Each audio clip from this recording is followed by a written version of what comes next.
to Mock the Week. I'm Dara Breed, and join me in welcoming Andy Parsons, Lauren Laverne, Russell Howard, Frankie Boyle, Hugh Dennis and Rod Gilbert.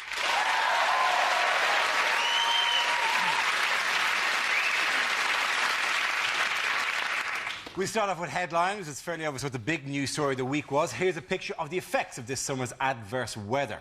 But what does RFHB stand for? Is it Reading faces hosepipe ban? Is it Rivers flooded, help, Batman? Is it revenge for homosexuality and binging? Is it rabbits found holding breath? Is it rumour flooding has begun? I think it's past a rumour at this stage. I like the gentle, soft sell approach you're taking. Is it record floods hit Britain? Well done, Andy. Yes, the answer I was looking for was record floods hit Britain, refers to the devastation caused by torrential rain this week. Homes, roads and businesses have been flooded and many areas are without power or drinking water. So how bad has it been? Have you been watching? Everybody's just talking about the flooding, aren't they? They're not talking about the forthcoming Verruca epidemic. I think anyone else is enjoying it. It's the Welsh, to be honest with you. I think it's, we're sitting there laughing at you. Everybody's whinging about the bloody drizzle. That's all it is. This is nothing. You've got no idea. This is absolutely nothing. This is a spot of light drizzle. That's all you've had. Listen, you've got no... I've got webbed fingers, Dara. Can you see that? Look at that. I don't know if you can see that there, if you can get down camera. I'm genuine. Exactly. Now that's wet. We've evolved to cope with the damp. This is nothing. This is nothing. I've got friends back home who can pass for scampi, if you don't like that. They're talking about the rise in crime and looting and stuff like that. You think, well, surely some crime will go up, but other crimes will go down. I mean, you'd have to be a really determined flasher to get a canoe. Could you hold this oar while I get my zip down? What's bizarre about it, though, is that people have been looting from cars. Who does that exactly? Can't I tell you what I want? A Lionel Richie CD and some Murray mints. What? Why steal from a car? Why loot in a flood anyway? Look at this DVD player. Oh, the water's run out of it onto my face. It just doesn't work. No, my favourite part of the coverage is because it's been a big week for people who own helicopters. Basically, they have been in demand in a huge way, so that journalists can go up and fly across the area and get those dramatic and do those voiceovers that they do. Really ponderous. I mean, this kind of footage that you get, where they go, "This was the London Eye a week ago." This kind of... You know, they're loving it. Why didn't they drive their caravans away as a water... Which actually, that's a good question, you know. Why didn't they drive the caravans away? Why didn't they drive the cars away as well? Yeah, the cars would have been the first thing I'd have taken. Yeah, exactly. Why did Gordon Brown go over it in a helicopter? Is that what the voters want to see? He might as well have turned up on a jet ski.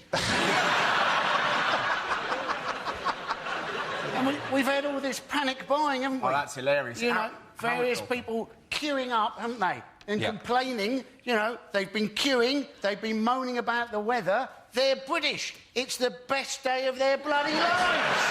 But the problem I've got with it is they keep going panic buying and they're getting, like, bread and wellies and water. That's not panic buying. Panic buying when it's raining is to go, "Get me a Victorian hat stand and a tiger and an apricot." That is panic buying, surely. Getting bread and wellies is probably quite clever. You just come home to your wife with all this stuff and, like, 20 chalk ices. And goes, "What happened? Panicked?"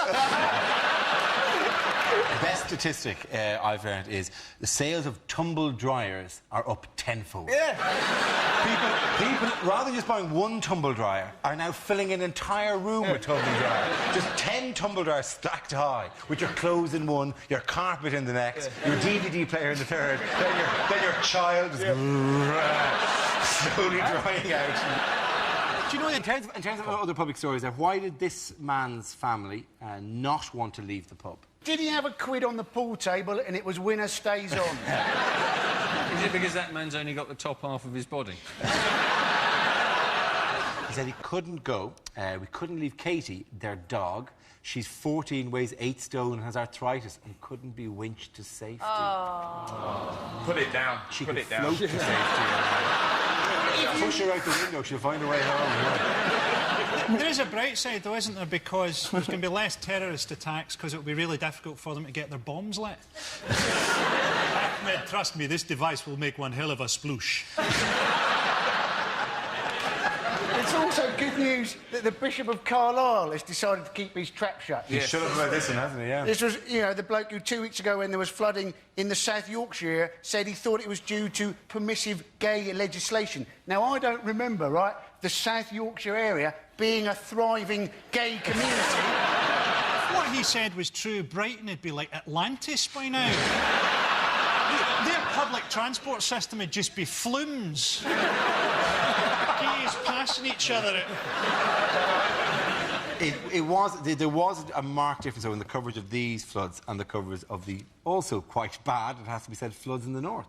Well, it was down south, Dara. Christ. That's when it really hurts, is it? Exactly. Yeah. It was a disaster. Now Because it's a catastrophe. It was 24-hour coverage for the last few days of the floods in Gloucester and places like that. Whereas when it was Hull and Doncaster, it was 24 hours of, bad weather for Wimbledon.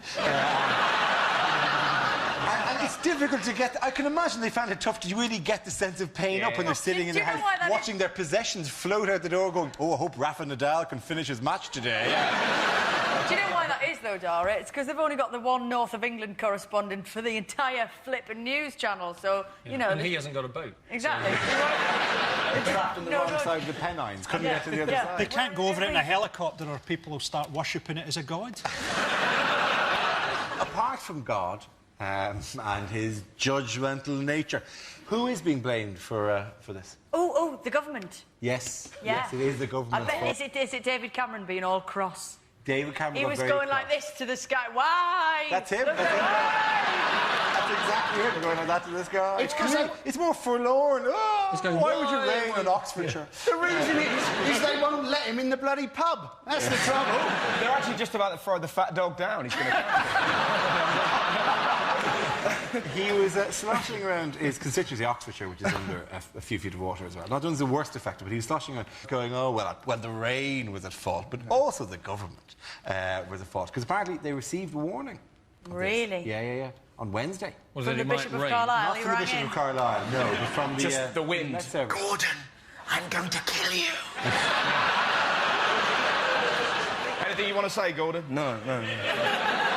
They received warning on Wednesday, and yet, even though they'd received warning, they didn't take those 48 hours to build a 10-foot-tall wall over the entire length of the Severn and Thames.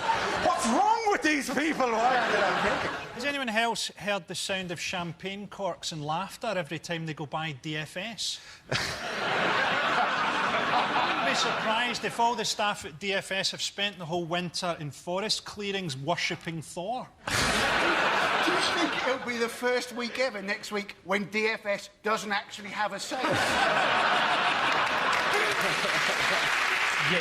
Yes. It's full price week. At the end of that round, the points go to Russell, Lauren and Andy. It was a late decision. The next round is called Between the Lines and features Hugh and Frankie. Would you please make your way to the press pit? Frankie delivers a speech in the guise of a leading figure on the world stage while Hugh translates what he really means. Frankie, this week you are Russian President Vladimir Putin addressing his people. The British government are trying to portray me as some sort of evil mastermind. We had a good laugh about that with the abducted scientists on my cloud base. People think that I'm miserable, but I'm smiling on the inside.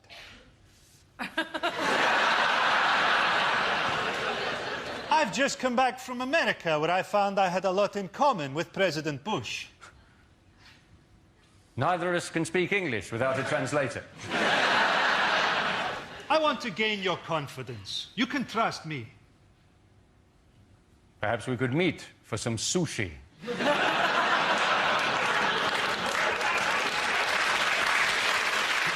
are a lot of misconceptions about Russia. People think we are a nation of alcoholics. I love you.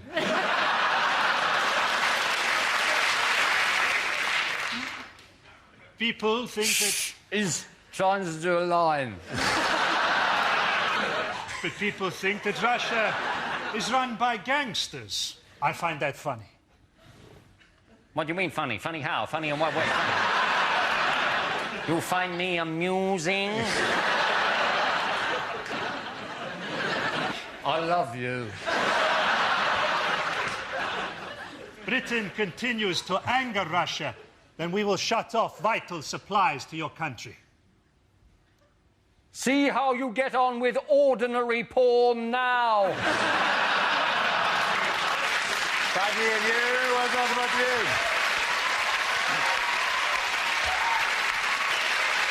Okay. Now we play a round called Dara's Deep Pan Pizza of Fun. This game involves Rod, Andy, Frankie and Russell, so if you could make your way to the performance area, please. This is where we test our performers' stand-up skills. We spin our news generator, it settles on a topic, and anyone can volunteer jokes about the chosen subject. The winner's the team I judge to produce the funniest stuff. OK, here we go. Let's spin the wheel. The subject is national identity. Who wants to come forward? Russell. Thank you. We're told to worry about national identity all the time. Like, Gordon Brown seems to be obsessed with British values. Have you noticed that? Kind of preaching British values. What are British values? Ultimately, we're all embarrassed and we laugh at stuff we shouldn't. That's pretty much it, isn't it? It's that forbidden giggle. You know when you're not allowed to laugh, but all you can think about doing is laughing. It's like when you see an old lady get hit by a frisbee. You know it's wrong. You know? The last time I saw that flag, it was a football game. England were playing Croatia, right? In Croatia, there was a bloke holding up the flag, right?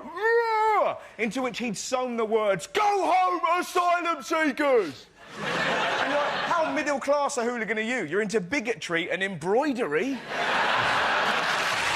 man, well done, Russell.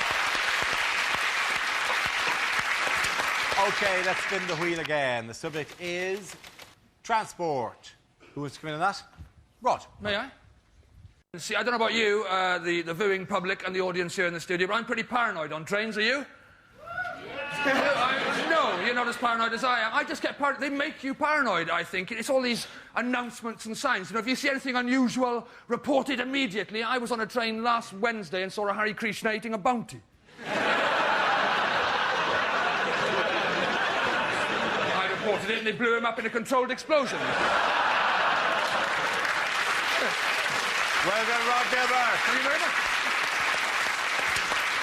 OK, that leaves us with Andy and Frankie. Let's spin the wheel. The next topic is health. Wow. Yeah, that says health to me. There was a health report recently on Scotland that said that Scotland is the worst small country in Europe. And we were quite disappointed because we thought we were the worst small country in the world. Glasgow's chief health officer said that he was slightly surprised by the findings, which caused him to have a massive heart attack. Scotland does, though, have the best mental health record in Europe. And I think that's because in Scotland, you really have to go an extra bit to be judged mental. Sorry, son, we didn't realise you were a schizophrenic. We just thought you were a bit of a character. Thank you, Brian. OK, let's see what's left for Andy. Let's spin the wheel. The topic is drinking. Now, according to police, right, apparently in nightclubs, 1 in 20 drinks are spiked. Now, I was thinking this could give you a little excuse not to go into work the next day. Phone up work, I can't come in, my drink was spiked. How do you know? Well, I had 20 of them. One of them must have been. Of course, if you go and see your doctor now, they give you a little test, don't they? My doctor, he said to me the other day, he said, how many units of alcohol have you had this week? I said, 21. He said, that's not bad, the maximum's 28. I was thinking it was bloody lucky I saw him on the Monday.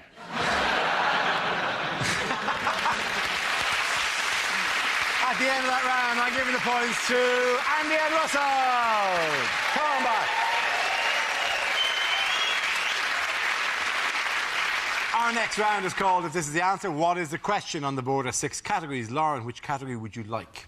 The arts, please, Dara. OK, the arts it is. The answer is 15 per second. But what is the question? Is it how many pounds sterling is Simon Cowell paid to cut the cultural throat of our nation and drink its still warm blood?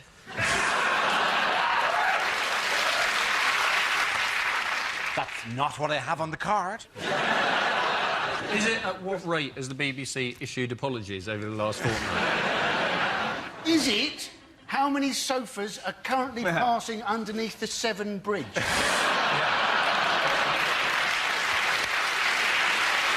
It is the world's most tragic floating thing, a sofa, isn't it? It's the most incongruous. Oh, you can't sit in that now. I saw one bonfire night. I saw a bunch of kids, instead of a bonfire in South Shields, set fire to a fridge and dance around it. That was pretty weird. That was quite incongruous. Can you burn a fridge? Yeah. Oh, yeah. Yeah, you can burn it good. Is it how many times does David Beckham wonder why everyone stopped speaking Spanish? I know what it is. It's how many copies of Harry Potter has been sold? It is absolutely correct. Well done, Lauren. Very good. Thank you. The question I was looking for, how quickly were copies of the final Harry Potter book selling on launch day? This is a claim by a leading high street retailer that they were selling 15 copies of Harry Potter and the Deathly Hallows every second after midnight openings across the country. What do you think of it? Have you read it? I actually queued up for the book. You did. No. Did you? Yeah, Sad brilliant. man. Thank you. Yeah. It's fantastic. Listen to that. It was just brilliant. There was loads. What was great, there were people dressed as like Hagrid and very, very normal people, young kids and stuff like that. Just thousands of people waiting outside. And then every so often, someone who's drunk would just wander past and go, "He dies! He dies!" and then kind of wander off. And then, like a minute later, "He dies! I think people did that when the Bible first came out. That'd be great. What was wonderful, after about, this happened maybe 3 times, a little kid just plucked up the courage and just went, "He dies!" And this little kid just went, "Expelliarmus!" Like that. And you sat there going, "Yes." Magnificent. Did you dress up, Russell? Did I dress up? No, I was just wearing my usual lycra catsuit. Wouldn't you feel... Why didn't you turn up dressed as, like, a stormtrooper? Oh, I tell you what... And just queue up as the wrong character from the wrong series. What would have been great? Well, I am Darth Vader. I'm sorry, I only have the one costume. That would be bad. I use it for all these events. I should have dressed up as, like, a Sith Lord. Just waited in the queue all the while and then just gone, "The Da Vinci Code, please." How long is it? 608 pages. Because I have promised to read it to my son. I've read in every book so far. That's and I've brilliant. got to read it. It's going to take about 5 years. I read the last one, Harry Potter and the Structurally Reinforced Bedside Table. Took me about 1.5 years to read it. Surely it'd be It's easier to get just- him to sleep if you just hit him with it.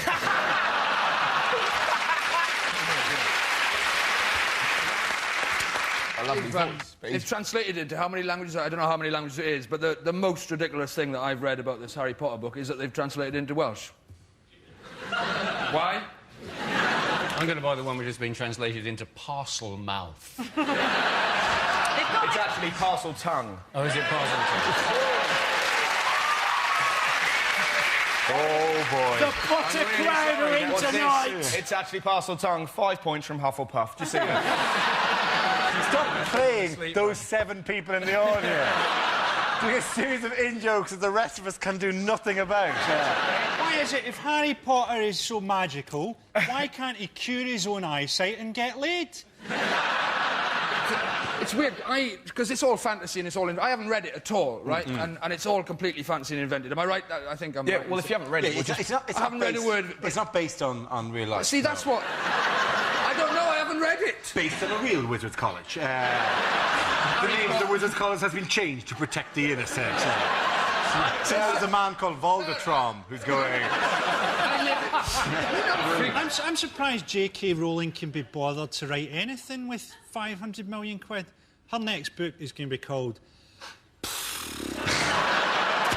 Chapter 1, A Man Did a Thing. There were independent bookshops who were going to Asda, buying it for a £5 and then selling it for $18.99. Yeah, apparently. I'm fair dues to them. I mean, Asda are trying to shut them down. Like, it's weird. It's the only book, largest book release of the decade, let's say, and it managed to both promote literacy and kill off independent bookstores in the same day. It's fantastic. Oh, we can all read. There are no bookshops. OK.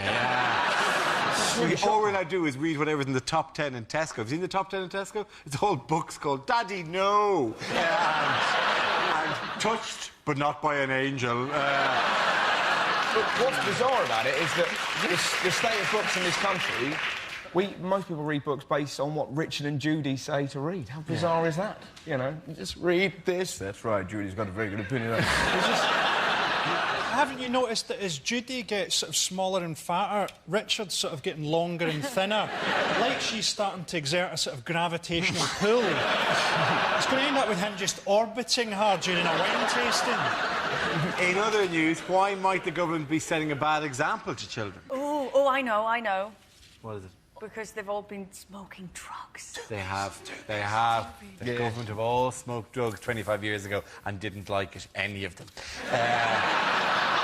Really, the odds on 10 of them coming out and going, well, a bigger boy made me do it, and I didn't like it, you know? It is worrying, though, isn't it, that this is, you know, whether right or wrong, is the world's most popular recreational drug, but every politician seemingly is chemically different to the rest of the human population, goes, no, it was wrong and horrible, and I'm glad I did it now. It's always like a sort of weird way that they took it as well. It's like, oh, I didn't actually smoke it, it was rubbed onto me by a passing cyclist.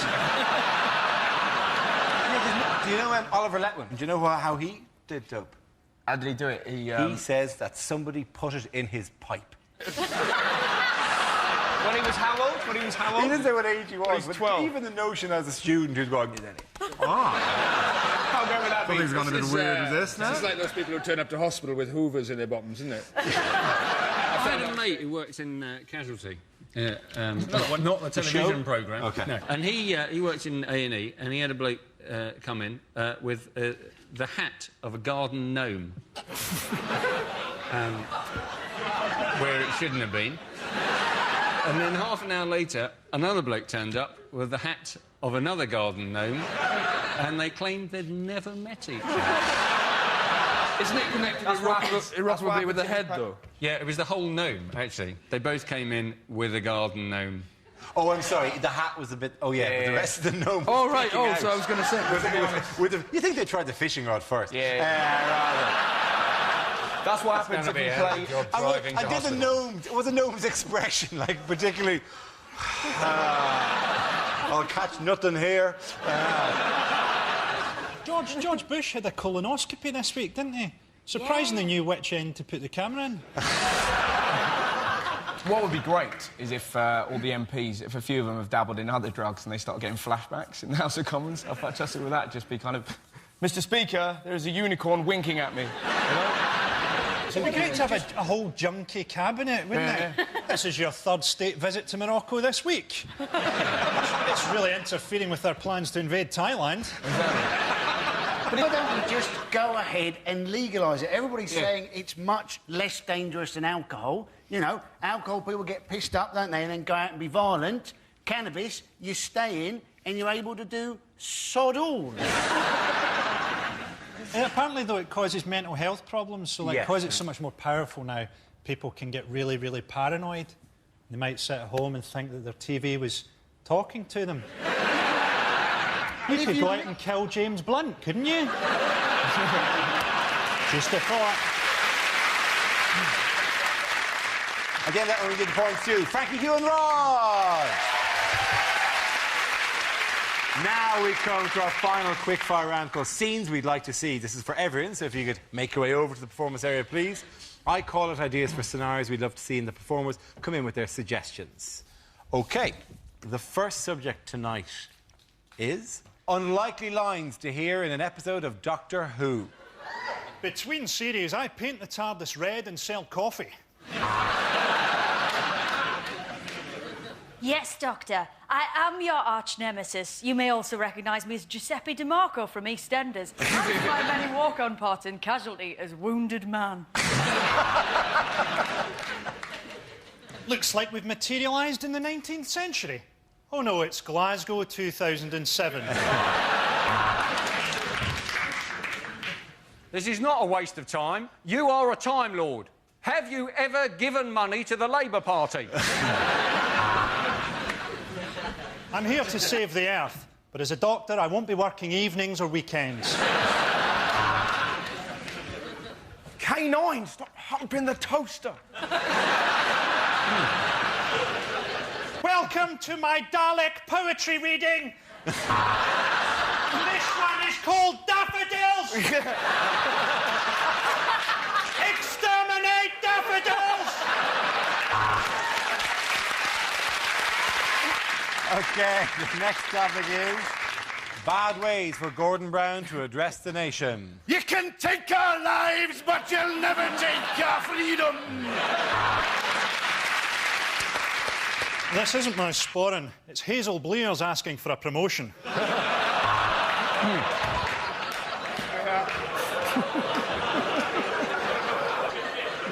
The economy is in ruins. I blame the previous Chancellor. You thought Tony Blair was a Watch this.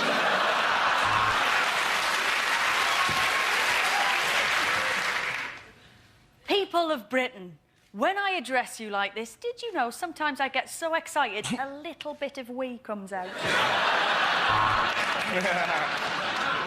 You might like Tony more, but you'll hate my wife less.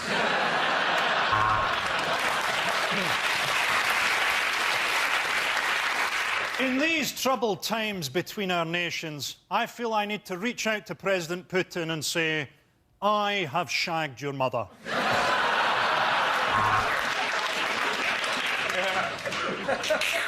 It's time you learnt the truth, Earthling.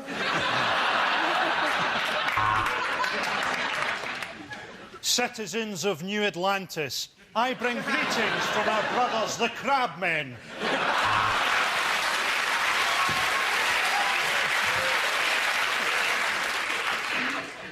No. Don't make me do it, Mother. I'm G to the B, and this is how I roll. You got beef with me, you kiss my A-double-S hole. OK, point over Frankie here live.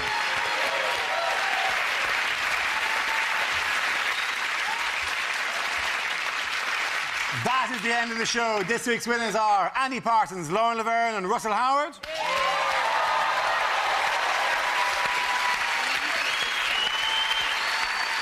Commiserations to Frankie Boyle, Hugh Dennis and Rod Gilbert. Thank you for watching. We'll see you next week. Good night.